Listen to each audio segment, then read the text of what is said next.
Hola, ¿qué tal? ¿Cómo están? Bienvenidos a otro video anatómico de Anatomía Fácil por Juan José Sánchez. Hoy vamos a hablar la que sin duda alguna es la estructura del sistema linfático o de los conductos linfáticos más importantes del cuerpo humano, que es el conducto torácico.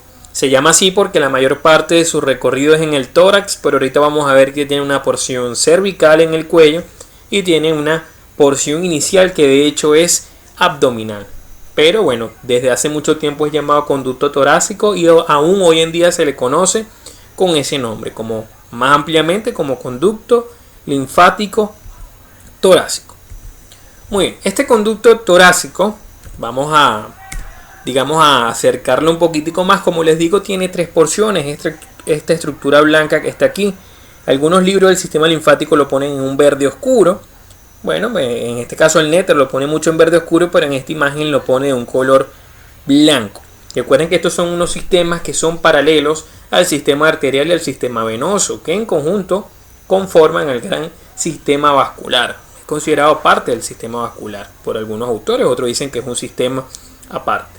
Entonces vean cómo él nace a nivel intraabdominal, que sería su primera porción. Luego tiene su porción más larga, que es la porción torácica, y su porción final de este conducto torácico va a pasar a ser a nivel del cuello, que es su porción cervical y más corta. Vamos a acercar esta imagen mucho más para comenzar a explicarle cada una de las relaciones de la porción abdominal y luego ir pasando sucesivamente a las demás porciones de ella. Lo primero que tienen que saber es que el inicio del conducto torácico, que es es marcado por una dilatación. Les voy a explicar primero cómo se forma la dilatación, después les explico la dilatación y después el propio conducto torácico. Entonces, este conducto torácico recoge la linfa de casi todo el cuerpo. Al final del video les enseñaré cómo es, digamos, de manera esquematizada los sectores que son drenados finalmente por el conducto torácico. Entonces, los primeros grupos o colectores linfáticos que me conforman esta dilatación son el tronco intestinal. Es un tronco generalmente único, aunque pueden ser múltiples, que se encuentran generalmente anteriores a la aorta. Ellos me van a recoger la sangre de gran parte del territorio esplácnico, el linfa, del intestino delgado, del estómago, la parte final del esófago, del vaso, del hígado. Grandemente esas son las estructuras que llegan su linfa hasta el tronco intestinal. Generalmente es único, pero pueden ser varios. Luego vamos a tener un par de troncos lumbares, que es un tronco lumbar derecho y un tronco lumbar izquierdo.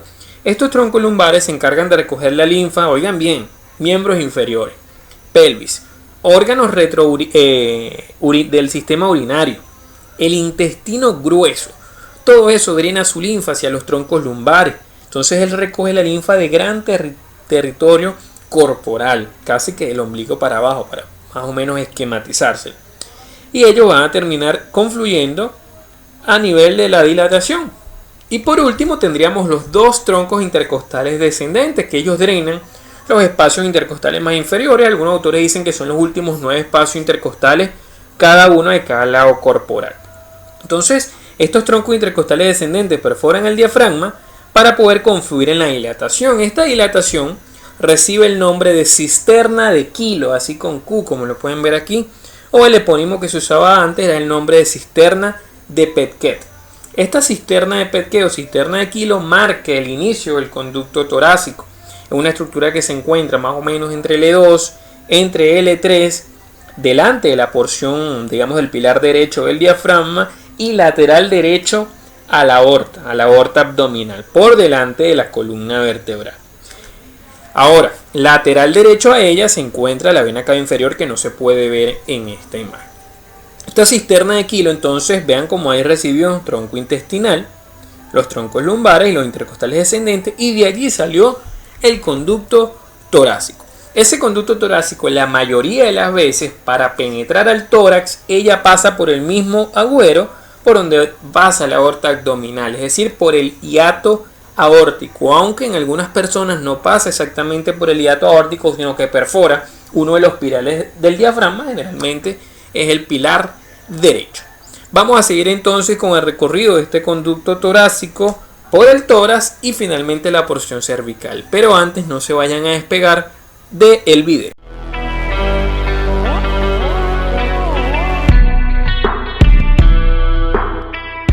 Te invito a suscribirte, aquí en la esquina inferior derecha dale clic.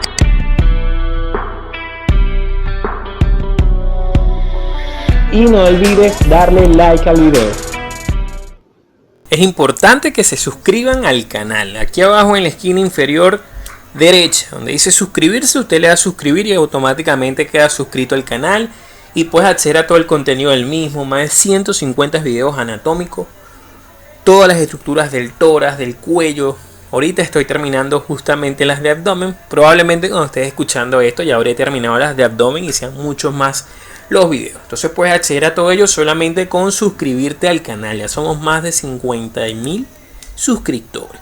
Esta porción torácica, fíjense ustedes, aquí más o menos se ve la cisterna de Kilo. Aquí se ve cómo penetró a nivel del hiato aórtico. Y esta porción ya torácica del conducto torácico asciende pegado a la columna vertebral entre la aorta torácica, en este caso, que es la misma aorta abdominal, pero cuando está en el tórax, y la vena ácigos mayor.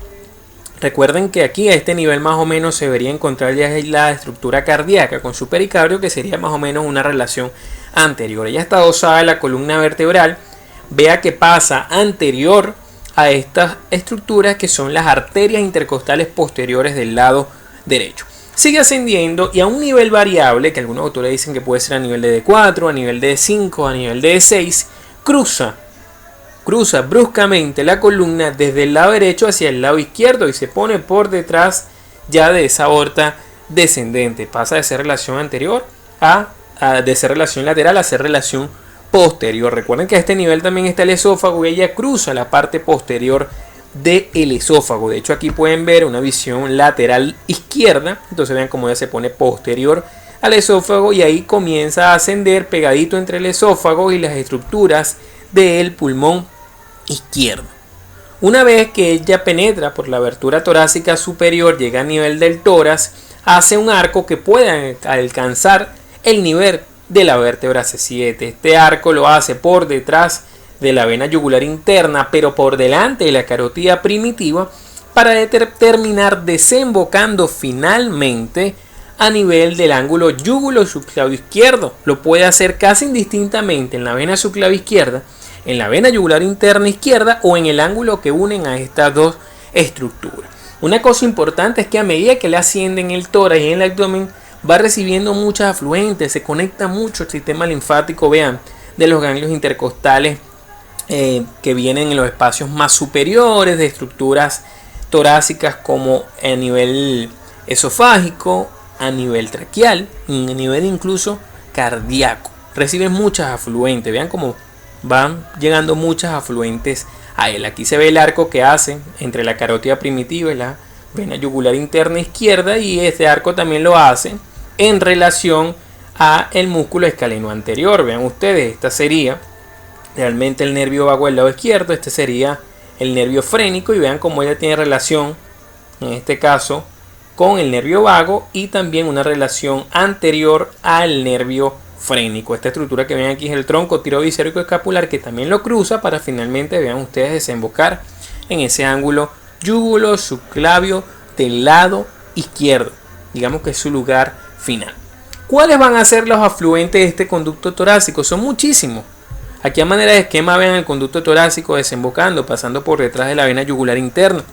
Recibe el tronco subclavio izquierdo, que es el que le trae la linfa de todo el miembro superior izquierdo.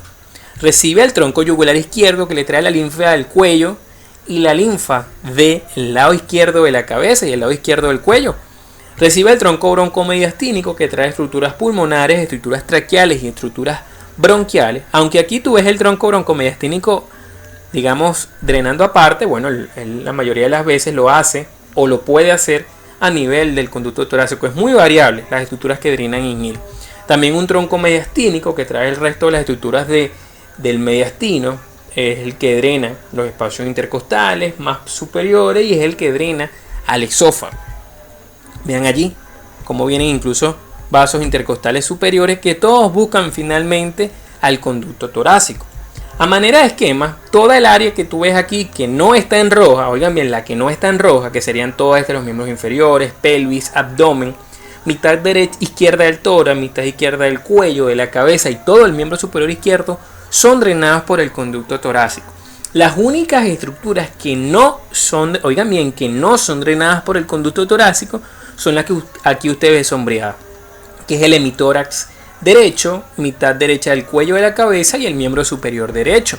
Estas estructuras drenan en una estructura denominada el conducto linfático derecho. Existe mucha unión entre estos conductos linfáticos derecho y muchas tributarias, pues, y el conducto torácico. Por eso es que usted puede cerrar, ocluir, ligar ese conducto torácico y no vas a ver grandes variaciones en el drenaje linfático de la persona. Pero al final, como todo sistema linfático, muere en el sistema venoso. Ese es el destino final de todo tejido linfático. Él nace en los tejidos periféricos y profundos y termina siempre en el sistema venoso.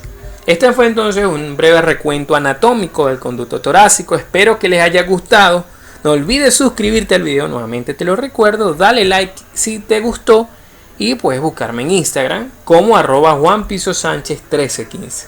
Nos vemos en los siguientes videos.